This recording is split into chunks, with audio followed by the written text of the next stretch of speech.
Hello everyone, my name is Blackwatch and welcome to another episode of my Siege lore series. And if you like this series and you want to see more, please subscribe, share the video, do whatever you need to do. We are going to hit 10k by 2023, I can assure you that much. I just need to put some more videos up, eh? So we're back again for Battle Pass lore time, and this Battle Pass, the Operation Brutal Swarm Battle Pass, is a tasty one, but not as tasty as the last one, unfortunately. Just not quite as much lore this time. Still plenty to get into, but just not as much. So we have the picture here of Nook, Grim and Smoke having a little tussle. We all know how that ended. Nook got half of her veil cut off, and people who like pale skin and dark lipstick around the world rejoiced, including me.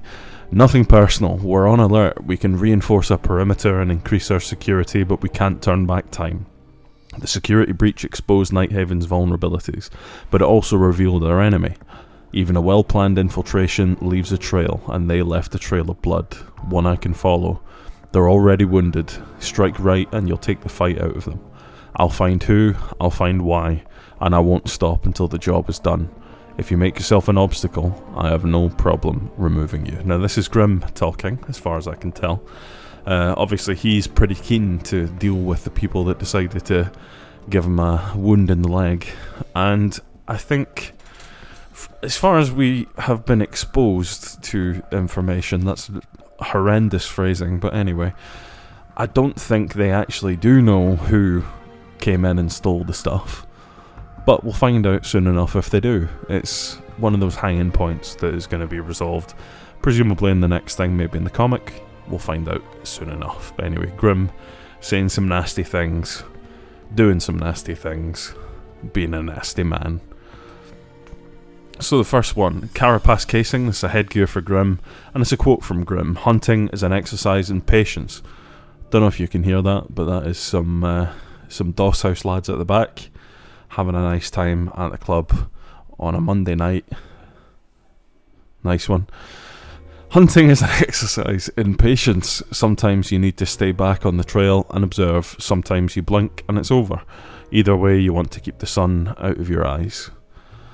I mean, he says that and then he's taking his hat off, so it doesn't make a lot of sense unless his hair has got some sort of ultraviolet reflecting properties, which I don't think it does, but, you know, advice nonetheless. So one of the themes that we're going to see a lot from Grim is this sort of hunter ranger thing that he's got going. He very much reminds me of Billy from Predator. He's got that look with the boonie hat and all that stuff. I think that's just what they're going with him. He's very sort of in tune with the environment that he operates in, which is mostly jungles, based off of the fact that he is a ranger, and that's what we see him doing in the stuff that we've seen him in so far. So very astute, very clued up on these things. I'm only gold 1 this season, apologies. I will get into plat, I promise, eventually. Techno B, a charm, universal charm. Quite a cool charm actually. I like that it's a 2D decal for the wings, but they've managed to make it look like it's in motion. It's very cool. And it's a quote from Grim. I don't make unnecessary small talk, and I don't carry unnecessary tools. Osa's invention is useful and time efficient. These are all very self-explanatory. It doesn't give me as many opportunities to really dig into lore as the previous one does, but I'm still going to do it. Again, it's kind of reflecting what we've seen from Grim's bio and the story that we've seen from him so far. He is very much a more straightforward, no-nonsense kind of guy. He doesn't really like the flair and the big things that a lot of people in Nighthaven are actually known for. He is a lot more straightforward. He is a lot more keen to focus on his own skills and deal with stuff as it happens. You know, you see the kind of grit that he's got, where he's able to just yank a knife out his leg and tourniquet the injury straight away. So, moving on. Carapace casing. I guess I'm part of the team now. Yes, you are, Grim. Yes, you are. Moving on. QCR supplied Wrecker. Now, QCR is Quantum Concepts and Robotics. That is the sort of R&D branch of Nighthaven, and it's headed by Osa. My values and Nighthaven's align. Get the job done. This is concerning, because Nighthaven's values, I was starting to think, are more virtuous. Grim's a nasty man. But maybe he's not that nasty. Anyway, you know, he obviously fits in with the more ruthless, no-nonsense style of approach that the members of Nighthaven have. He's clearly keen to be where he is and to do what he does. And like the Nighthaven folk do, he just gets the job done, doesn't mess about with it. Get it done quickly, get paid, get out of there. Aerated body armour. This is a headgear for Smoke. Very nice headgear, the face reveal for Smoke. If I ask nicely to poke around the lab, I wonder if Osa will give me a tour or set a bot on me. Either option sounds fun. Now, we've known Smoke to be a bit of a strange maverick guy in terms of his proclivity for dealing with violence inflicted upon himself. He likes boxing. He's a bit of a... I'm trying to think of the diplomatic way to put this. He comes across as an interesting fellow in his voice lines, and I think this is another indication of that. He's just up for anything. He's covered in scars of his own making through his own exploits, doing silly things with explosives. He got one on the side of his face, one on the back of his head, and this is another reflection of that devil-may-care attitude that he seems to possess. So, on to the next one. QCR supplied Crossfire. Joining Nighthaven wasn't an impulsive decision, it was a calculated risk. I may get a kick out of high-risk situations, but my kid is more important than my amusement. Now, this is from Smoke. This is one of the more significant one. Holy... That's a bad one.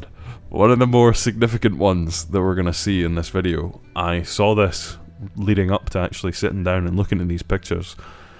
This one really stood out to me because I did not think that he had a child. It may be in his bio. I haven't read the bios of the original ops for a long time. I read them when they were updated, and a lot of that information is kind of sunk out of my head. But the fact that he has a kid goes a long way to explain the reasoning for him moving to Nighthaven. I think he obviously enjoys the high-risk situations, as it says. It's the reason why he's bearing the scars that he does. But he clearly was motivated by an economic factor for his kid's sake. And I think that seems to be, as far as I can tell, the main driver for him moving to Nighthaven, rather than anything else. On to the next one. Aerated body armour. Another fantastic uniform. I'm willing to test my fists against Grim in the ring, or against Grims in the ring, see if I can shake that cam. Training is going to get explosive. I mentioned this before. Smoke is a boxer. He enjoys boxing. He's done some stuff with various other people in the Rainbow scene, and now it looks like he wants to go toe-to-toe with Grim.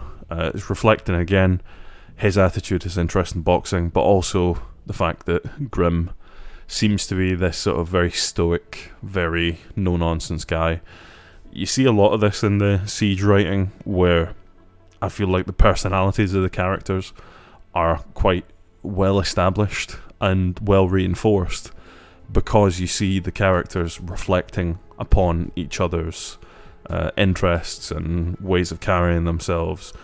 All of it is reinforced back to back whenever you see characters interacting with each other. I mentioned that in the previous one, and again it's come back here. Secured canister. This is Smoke's canister, with some horrible traitorous branding on it, but anyway, I'm still not telling you what's in the canister. You can poke at it all you want, but I wouldn't advise it. It's just the classic quote, it had to happen. I think it's very cool that we now have a Smoke canister charm. This is something that I've kind of wanted for a long time, ever since they did the Siege Anniversary charms, where they would make gadgets into charms. I remember I've still got the one, it's a castle barricade. There was, I think, one... I don't know if they ever did a Frostmat one. I seem to remember seeing one, but I don't think it ever got released. And they did the Valkyrie one, they did Tachanka's turret, they did lots of other ones. Very cool charms.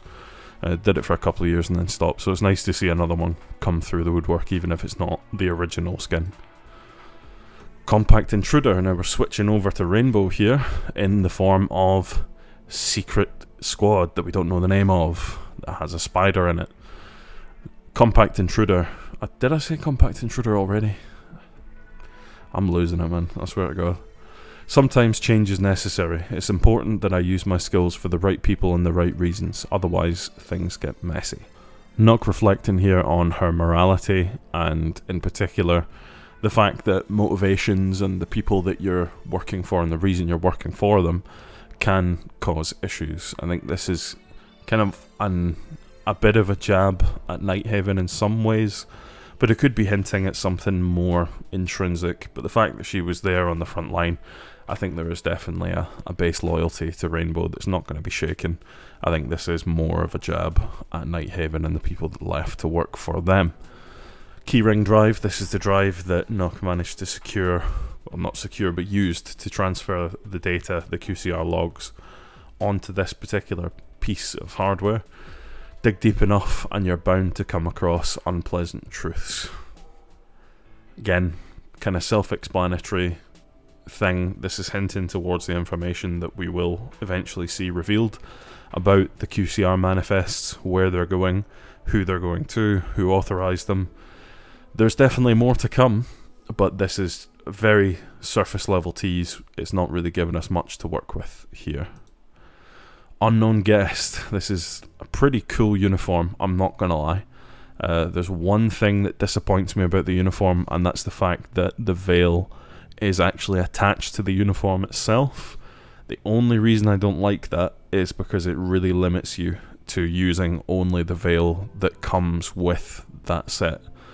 It looks a bit daft to have the other veils clashing with the one that's already stuck on the uniform, so that's one little gripe. Anyway, that has nothing to do with lore. We're talking about the actual quote that's here. It doesn't matter how well you hide if you don't have an escape plan. Sooner or later you'll need to make a move. It's up to you to make the right one. And we see that she did make the right one, because she stabbed Grim in the leg and ran away out of, oh, I was going to say a door, but it wasn't. An improvised door, a big hole that she blew up. And yeah, escape plan was definitely sorted for this particular mission. And I think we're on to the last one here. Unknown guest. Again, the headgear this time. My name, my motivations, my identity, they'd only be a distraction to the mission. They don't matter, so forget it. Stop asking the question, because she's not going to tell you what the answer is, basically.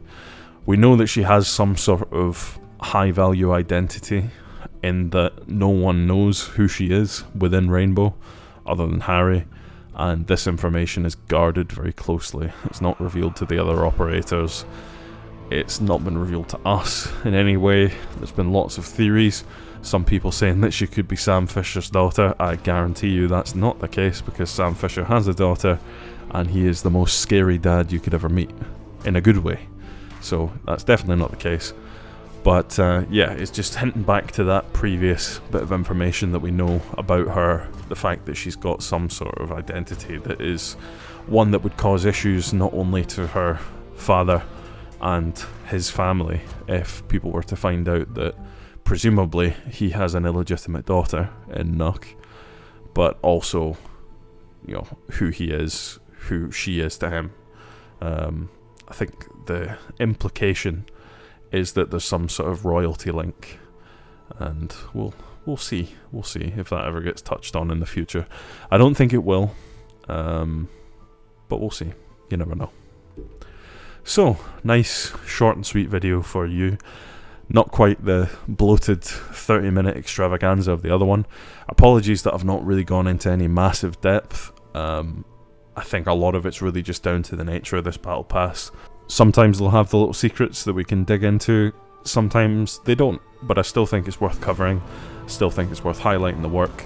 Someone still spent the time sitting down writing those pieces, and some of them have some interesting information. I think the highlight for me is the piece about Smoke's son, or I don't know if it said son, but his kid regardless. I think that's a detail that may already be out there, I don't know for sure. But it's one that caught me off guard anyway, and it's one that sheds a bit of light for me on why he would join Nighthaven in the first place. It's a much more transparent reason than the ones I've been digging up in the past. So, hope you enjoyed this video, and I will catch you in the next one. Do pobacenia, everybody. Bye bye. Subscribe.